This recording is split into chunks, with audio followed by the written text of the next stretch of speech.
انسان کا سب سے بڑا کارنامہ یہ ہے کہ وہ اپنے دل اور زبان کو قابو میں رکھے۔ دولت دنیا کی ہو یا ایمان کی، جتنی زیادہ بڑھ جائے اتنی نیند کم ہو جاتی ہے۔ برے سلوک کا بہترین جواب اچھا سلوک ہے، اور جہالت کا بہترین جواب خاموشی ہے۔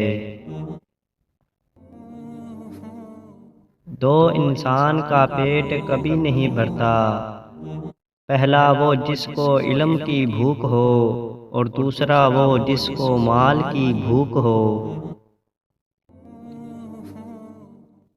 اللہ کا ہر فیصلہ عقل اور انصاف پر مبنی ہوتا ہے، اس لیے حرف شکایت کبھی لب پر نہ لاؤ۔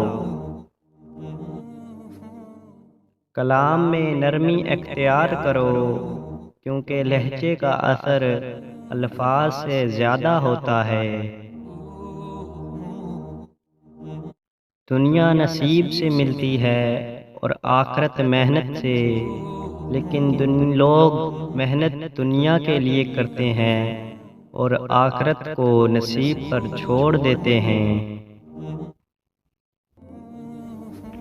نفس وہ بھوکا کتا ہے جو انسان کے غلط کام کروانے کے لیے اس وقت تک بھونکتا رہتا ہے جب تک وہ غلط کام کروا نہ لے، اور جب انسان کوئی غلط کام کر لیتا ہے تو یہ کتا سو جاتا ہے، لیکن سونے سے پہلے انسان کا ضمیر جگا جاتا ہے۔ اگر رزق عقل اور دانشوری سے ملتا تو جانور اور بے وقوف بھوکے مر جاتے۔ سخت کلامی سے ریشم جیسے نرم دل بھی سخت ہو جاتے ہیں۔ حرام چیزوں اور حرام کمائی سے ہمیشہ بچتے رہو، تمہاری دعائیں قبول ہونا شروع ہو جائیں گی۔ کسی کی پہچان علم سے نہیں ہوتی بلکہ ادب سے ہوتی ہے، کیونکہ علم تو ابلیس کے پاس بھی تھا لیکن وہ ادب سے محروم تھا۔ ادب کا دروازہ اتنا چھوٹا اور تنگ ہوتا ہے کہ اس میں داخل ہونے سے پہلے سر کو جھکانا پڑتا ہے۔ ہر لکھنے والے نے فنا ہو جانا ہے، لیکن لکھی ہوئی بات ہمیشہ باقی رہے گی۔ تو اپنے ہاتھ سے ایسی چیز لکھ جا جس کو قیامت کے دن تو دیکھ کر خوش ہو جائے۔ انسان کی تمام پریشانیوں کی وجہ مقدر سے زیادہ چاہنا، وقت سے پہلے چاہنا اور قناعت پسندی کی کمی ہے۔ جو شخص وقت سے پہلے عزت اور شرف طلب کرے گا زندگی بھر ذلیل رہے گا۔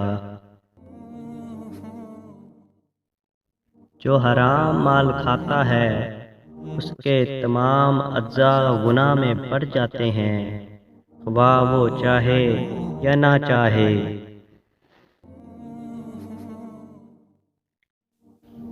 دنیا میں ایمان کے بعد اگر کوئی چیز ڈھونڈنا ہو تو اچھے دوست ڈھونڈنا، کیونکہ اچھا دوست ایسے درخت کی مانند ہے جو سایہ بھی دے گا اور پھل بھی۔ اپنی عبادت اور اپنی دعاؤں میں اپنے رب کے قریب آنے کے لیے ہر کام کرو۔ کامیاب لوگ اپنے فیصلوں سے دنیا بدلتے ہیں، کمزور لوگ دنیا کے ڈر سے اپنے فیصلے بدلتے ہیں۔